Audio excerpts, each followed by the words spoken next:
La visite du pape en terre camerounaise avait presque brouillé l'actualité politique de l'heure.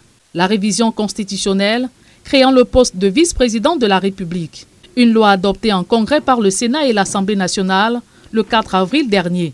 Léon XIV retourné à Rome, l'universitaire Jean-Calvin Abo-Oyono remet la question à l'ordre du jour dans un essai intitulé « Penser la cime juridique du Cameroun par-delà l'abîme manœuvrier des hommes ».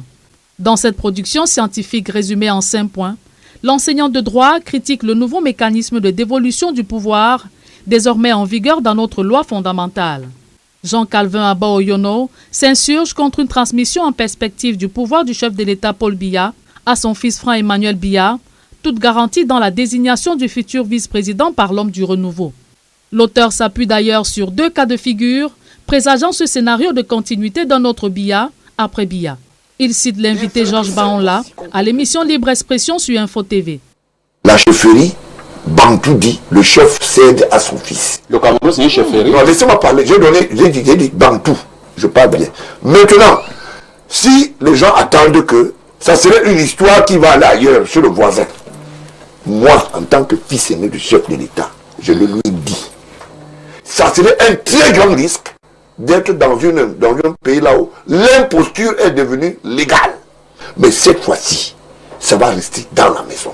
Et allant dans le même sens, il révèle le cas d'une créature de Paul Biya à l'émission Actualité Hebdo sur la télévision nationale.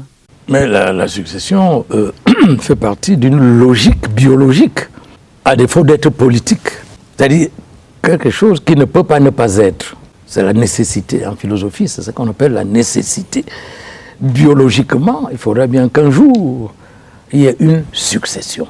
Et face à cette passation gré à gré en perspective, l'homme de droit y voit un péril grave sur les fondements de la République et s'indigne sur le silence complice des intellectuels et universitaires à avoir laissé passer en douce une telle forfaiture, piétinant la constitution du Cameroun. Ainsi, Jean-Calvin Abo-Oyono qualifie cette situation préoccupante de porteuse des germes d'un attentat contre le droit constitutionnel, d'une crise du droit constitutionnel, tout impuissant devant la rétention de souveraineté, le tout dans une confiscation du pouvoir, conclut l'auteur dans son essai de 15 pages de réflexion.